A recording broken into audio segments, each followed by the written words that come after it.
Okay, welcome on current affair, daily current affair on यूरोपीडिया। और 28 जून को मैं कुछ टॉपिक्स हैं जो लेके आया हूँ आपके लिए, और ये वो टॉपिक्स हैं जिनको मैं आपके साथ डिस्कस करूंगा।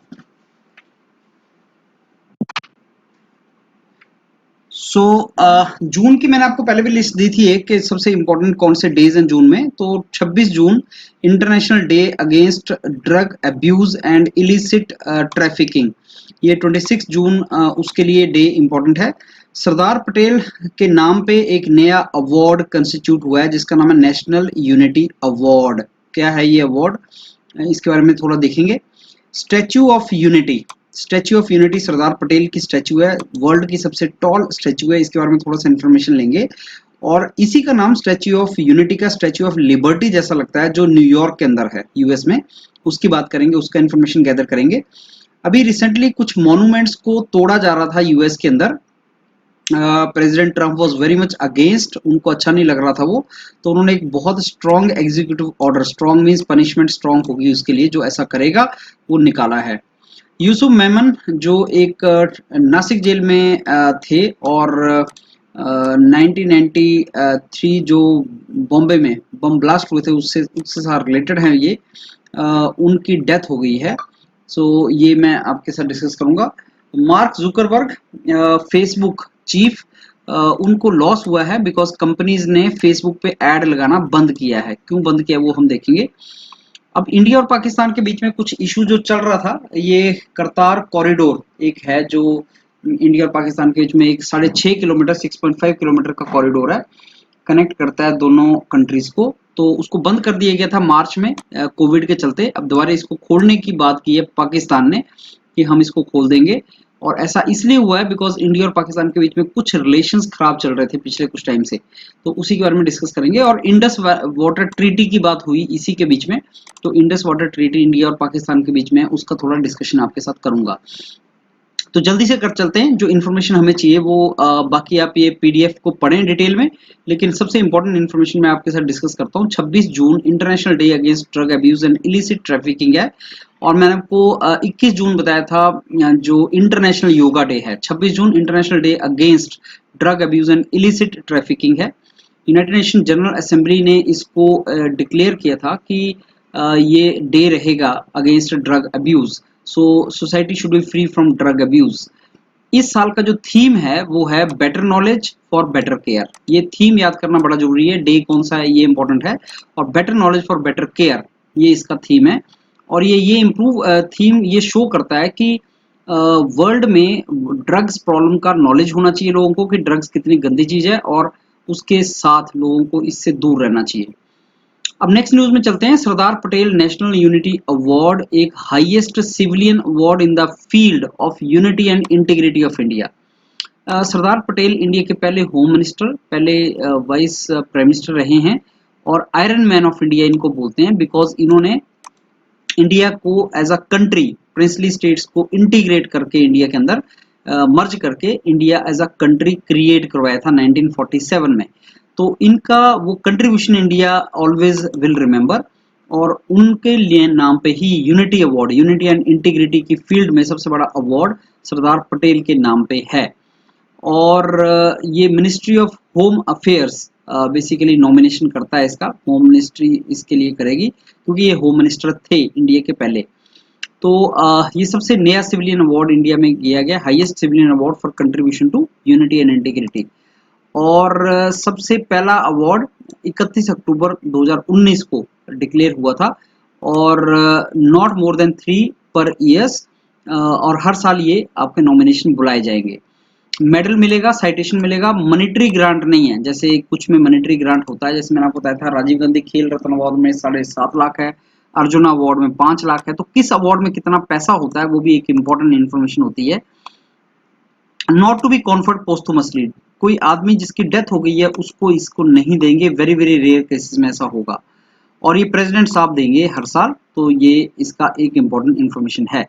अब स्टैच्यू ऑफ यूनिटी भी पटेल साहब से रिलेटेड है, उसके यहाँ पर डिस्कशन करते हैं। बहुत बड़ी ये एक स्टैच्यू है, मूर्ति है। और पहले deputy prime minister and home minister independent India के थे सरदार पटेल। और इन्होंने 562 प्रिंसली स्टेट्स को इंडिया में मर्ज किया था जब अंग्रेज इंडिया छोड़ के चले गए थे। और ये जो स्टैच्यू है ये गुजरात स्टेट में बनी है। वर्ल्ड की सबसे लंबी स्टैच्यू है, 182 मीटर है, 182 मीटर है।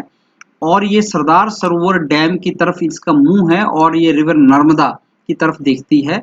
और ये कवाडिया कॉलोनी में बनी हुई है जो वडोदरा से 150 किलोमीटर है और सूरत से 150 किलोमीटर, वडोदरा से 100 किलोमीटर डिस्टेंस पे है। तो गुजरात में ये सिचुएटेड है, इसकी हाइट याद कर लेना। और ये किस रिवर के ऊपर बनी हुई है? सो ये Sardar basically located on river facing Sardar Sarovar dam, Sardar Sarovar dam की तरफ इसका फेस है और रिवर नर्मदा के ऊपर बनी है। तो कौन सी रिवर के ऊपर बनी है, कौन सी स्टेट में बनी है, कितने मीटर इसकी हाइट है, और कुछ इंफॉर्मेशन सरदार पटेल से रिलेटेड हमें पता होनी चाहिए। किस कंपनी ने इसको बनाया? लार्सन एंड टर्बो, एलएनटी जिसको बोलते हैं, उसने इसको बनाया और अप्रोक्सीमेटली 3000 करोड़ का खर्चा इसके ऊपर आया। और इंडियन राम वी सुतार जो इंडियन स्कल्प्टर हैं उन्होंने इसको मूर्तिकार में बनाया है और मोदी साहब ने इसको 2018 में इसको इनॉग्रेट किया। So that is the information related to this. अब स्टैच्यू ऑफ यूनिटी जो नाम है वो स्टैच्यू ऑफ लिबर्टी जैसा लगता है, जो न्यूयॉर्क में है, हडसन रिवर के ऊपर है। और एक आइलैंड है न्यूयॉर्क हडसन रिवर के अंदर जिसको आइलैंड लिबर्टी आइलैंड बोलते हैं। और ये statue of basically United states America में है और ये कॉपर का बना हुआ स्टैच्यू है और ये फ्रांस के लोगों ने यूनाइटेड स्टेट्स को दिया था। और इसको डिजाइन किया था फ्रेंच स्कल्प्टर ने जिनका नाम था बर्थोल्डी, ऑगस्ट बर्थोल्डी। और मेटल फ्रेमवर्क जो बनाया गया था वो एफल ने बनाया था, जिन्होंने एफल टावर भी बनाया था फ्रांस का। सो स्टैच्यू डेडिकेटेड किया गया था 1886 में, अक्टूबर 28 1886 में, स्टैच्यू ऑफ लिबर्टी। कुछ और इन्फॉर्मेशन इस स्टैच्यू से रिलेटेड है कि ये रोमन एक गॉडेस है लिबर्टा, उनकी है। और ये अपने हाथ में एक टॉर्च पकड़ी हुई है और दूसरे हाथ में एक इनके बुक है जिसके ऊपर 4 जुलाई 1776 का नाम नंबर लिखा हुआ है, रोमन न्यूमेरिकल में लिखा हुआ है 4 जुलाई 1776। ये है यूएस डिक्लेरेशन ऑफ इंडिपेंडेंस। अगर तुम जैसे 15 अगस्त मनाते हो इंडिया में, यूएस में 4 जुलाई वो मनाते हैं, 4 जुलाई को अगस्त अपना इंडिपेंडेंस डे मनाते हैं। यूएस डिक्लेरेशन ऑफ इंडिपेंडेंस हुआ था उस दिन और वही डेट उस पर लिखी है 4 जुलाई 1776। इनकी बेसिकली पैरों में अगर तुम देखोगे तो एक चेन है जो ब्रोकन चेन है, जो ये शो कर रही है कि स्लेवरी खत्म हो चुकी है। और ये बेसिकली मूर्ति एक सिंबल बन गया है फ्रीडम का यूनाइटेड स्टेट्स के अंदर। एंड ये इमिग्रेंट को बेसिकली वेलकम करता है जो सी के थ्रू आते हैं। तो ये जो स्टैच्यू है इसका मेन पर्पस ये है कि जो भी इमिग्रेंट आ रहे हैं यूएस के अंदर उनको हम वेलकम करेंगे जो सी के थ्रू आते हैं, इसलिए ये स्टैच्यू ऐसा बना है। तो स्टैच्यू ऑफ लिबर्टी का इन्फॉर्मेशन, स्टैच्यू ऑफ यूनिटी का इन्फॉर्मेशन एंड ये जो यूनिटी अवार्ड है इसकी इन्फॉर्मेशन हमने यहाँ पे गैदर किया।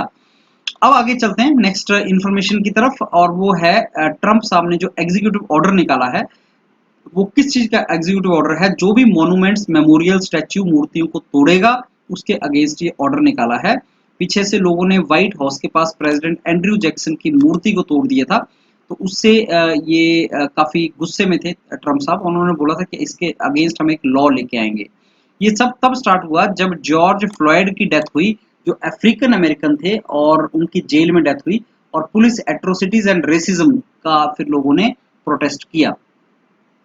यूसुफ मेमन जो थे वो 1993 मुंबई सीरियल ब्लास्ट में रिलेटेड थे और टाइगर मेमन के भाई है और इनकी डेथ हुई है। आर्थर रोड जेल है मुंबई में जहां पे इनकी डेथ हुई और हार्ट अटैक से इनकी डेथ हुई है। और ये लाइफ इम्प्रिजनमेंट पे थे। टाडा 2007 कोर्ट, टाडा कोर्ट ने इनको लाइफ इम्प्रिजनमेंट दिया था।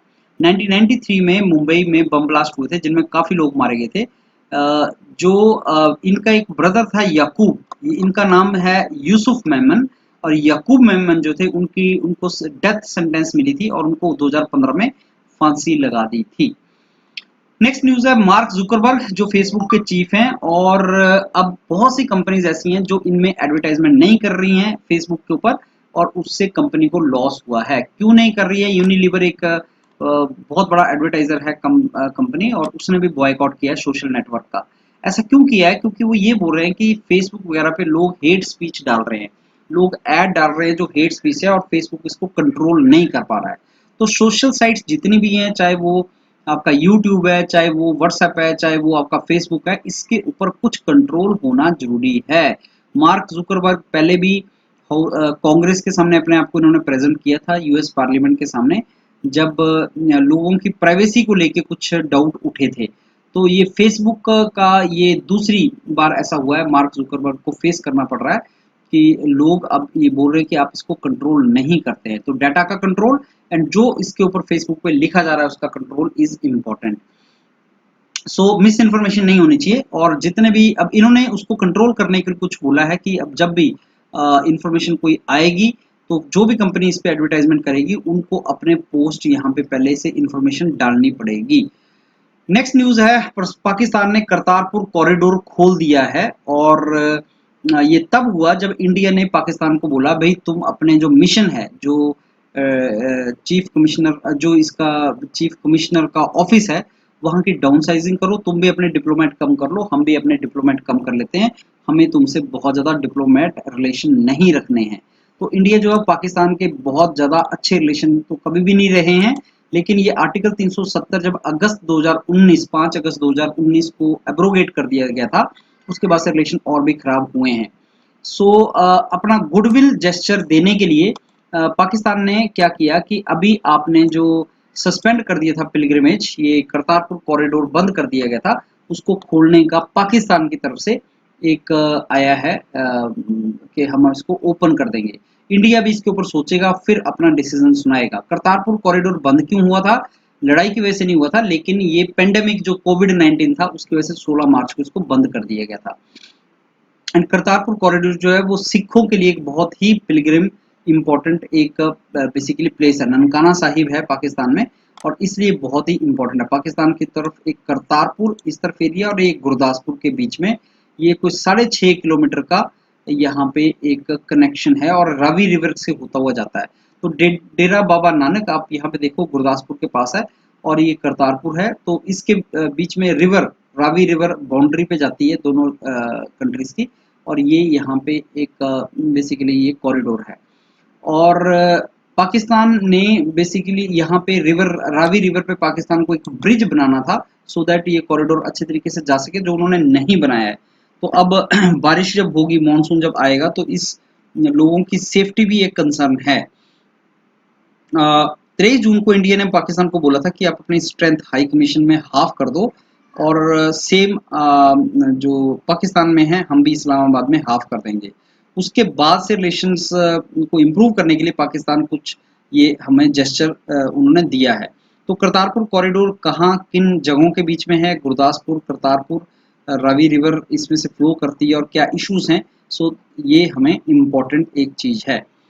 अब देखो करतारपुर रिवर, रावी रिवर जो है, अब इसी में डिस्कशन करते करते ये बात आई कि इंडिया और पाकिस्तान के बीच में दो लड़ाइयां हो चुकी हैं। एक कारगिल इशू हो चुका है 1971, 1965 लड़ाई हो चुकी है, फुल फ्लेज्ड वॉर हो चुकी हैं। और फिर एक जो कारगिल इशू हुआ था 1998 if I am not wrong, और उसके बाद भी लड़ाइयां चलती रहती हैं इंडिया पाकिस्तान के बीच में। जम्मू एंड कश्मीर को लेकर भी एक मेन इशू है यहाँ पे, लेकिन स्टिल दो चीजें लड़ाइयों की वजह से हैम्पर नहीं हुई। एक ये करतारपुर कॉरिडोर प्रोजेक्ट, ये लड़ाई की वजह से हैम्पर नहीं हुआ अभी तक, और दूसरा इंडस वाटर ट्रीटी।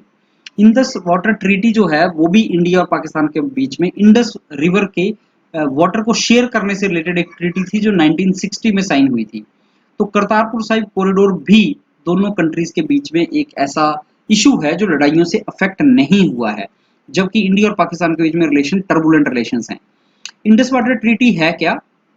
ये इंडिया और पाकिस्तान के बीच में वाटर को शेयरिंग से रिलेटेड एक ट्रीटी है जिसको वर्ल्ड बैंक ने इंडिया और पाकिस्तान के बीच में ब्रोकर किया था, वर्ल्ड बैंक ने बनाया था, और ये साइन हुई थी कराची में 19 सितंबर 1960 में जवाहरलाल नेहरू और अयूब खान के बीच में। तो ये डेट इंपॉर्टेंट है, 1960 किसने करवाई है ये इंपॉर्टेंट है, और किस किसने साइन किए थे ये इंपॉर्टेंट है। और इसमें तीन, अब देखो 6 ट्रिब्यूटरीज हैं इंडस की इंक्लूडिंग इंडस, जिनमें 6 रिवर्स के नाम आपने याद रखने हैं, ब्यास, रावी, सतलुज। ब्यास, रावी, सतलुज का पानी इंडिया यूज करेगा, वो ईस्टर्न रिवर है, अभी मैप दिखाऊंगा आपको। और इंडस, चेनाब, झेलम, इसका पानी पाकिस्तान यूज करेगा। तो ये याद कर लो, ब्यास रिवर और सतलुज और रावी का पानी इंडिया यूज करेगा, फुल कंट्रोल है उसका, और झेलम, चेनाब और इंडस का पानी पाकिस्तान यूज करेगा। अब इंडिया को टोटल इंडस का 16% वाटर मिला है और पाकिस्तान को ये डर था कि इंडिया पानी हमारा रोक ना दे, लेकिन ऐसा कभी हुआ नहीं है। अब इस मैप को ध्यान से देखो, इंडिया और पाकिस्तान के बीच में यहीं पे इंडस वैली सिविलाइजेशन, यहीं पे सारे का सारा रीजन है इंडस वैली सिविलाइजेशन का, जिसको हम एंशियंट हिस्ट्री में पढ़ेंगे। तो मानसरोवर लेक से आपका इंडस रिवर चलती है और आजकल लाइन ऑफ एक्चुअल कंट्रोल हम पढ़ रहे हैं, वहां पे आपको ये दो रिवर, श्योक रिवर और इंडस रिवर बहुत ज्यादा यहाँ पे नजर आएगी। आप उसको देखोगे, ये रिवर्स वहां पे हैं। तो श्योक जो है वो इंडस की सबसे आयल से नॉर्थ का ट्रिब्यूटरी है। अब इंडस रिवर ये चली और ये इंडिया और पाकिस्तान का बॉर्डर है। इंडस रिवर में ये देखो सतलुज, ब्यास, रावी, रावी, सतलुज, ब्यास, सतलुज और ब्यास मिल जाती हैं, तो ब्यास जो है वो सतलुज की ही ट्रिब्यूटरी है और सतलुज के ऊपर ही भाखड़ा डैम बना हुआ है। तो ब्यास, सतलुज और फिर ये रावी, तो सतलुज यहाँ पे रावी, चिनाब वगैरह के साथ मिल जाती है और इंडस में मर्ज हो जाती है। इंडस फिर यहाँ पे आपकी चली जाती है पाकिस्तान के अंदर। तो अब सतलुज, ब्यास, रावी ये ईस्टर्न रिवर्स हैं तीन, जिनका पानी इंडिया यूज करेगा।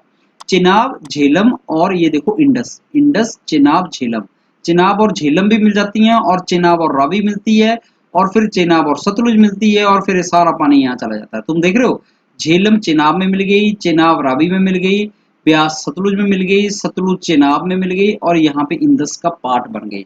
तो कौन सी रिवर पे वाटर पे पाकिस्तान का राइट है?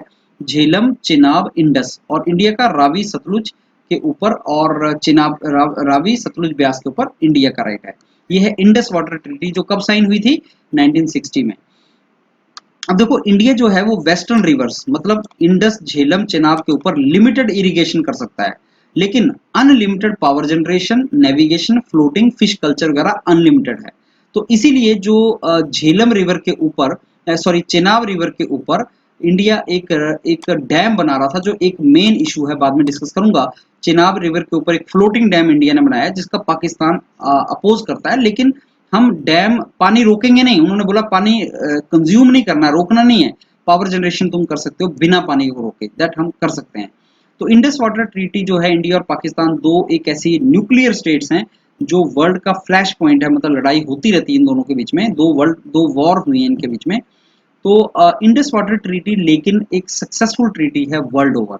तो इसका एग्जांपल दिया जाता है वर्ल्ड ओवर कि इंडस वाटर ट्रीटी एक सक्सेसफुल है। इंडिया चाहे तो पानी रोक सकता है, सतलुज का पानी रोक सकता है, लेकिन ट्रबल क्या आएगा? अगर इंडिया रोकेगा तो चाइना भी यहाँ से ट्रबल क्रिएट कर सकता है कि है तो ये चाइना का पार्ट है। तो ये एक छोटा सा इशू है जो रिजॉल्व करना जरूरी है। तो आई होप अब ये कुछ आपको पॉइंट्स इंपॉर्टेंट लगे हों। देखो जो करंट अफेयर डेली आप करते हैं 15-20 मिनट में मैं आपको समराइज करता हूँ, उसमें कई इंफॉर्मेशन होती हैं जो जनरल नॉलेज से रिलेटेड हैं, जो आपकी हिस्ट्री से रिलेटेड हैं, जो पॉलिटी से रिलेटेड हैं। तो करंट अफेयर अगर आप ढंग से करते रहेंगे तो आपका जनरल स्टडीज, जनरल नॉलेज सारा पार्ट ही ढंग से तैयार हो जाएगा। और इसका सिग्निफिकेंस क्या है, बहुत जल्दी मैं आपको हंड्रेड्स ऑफ क्वेश्चन दूंगा वन लाइनर जो हमने करंट अफेयर में से किए हैं।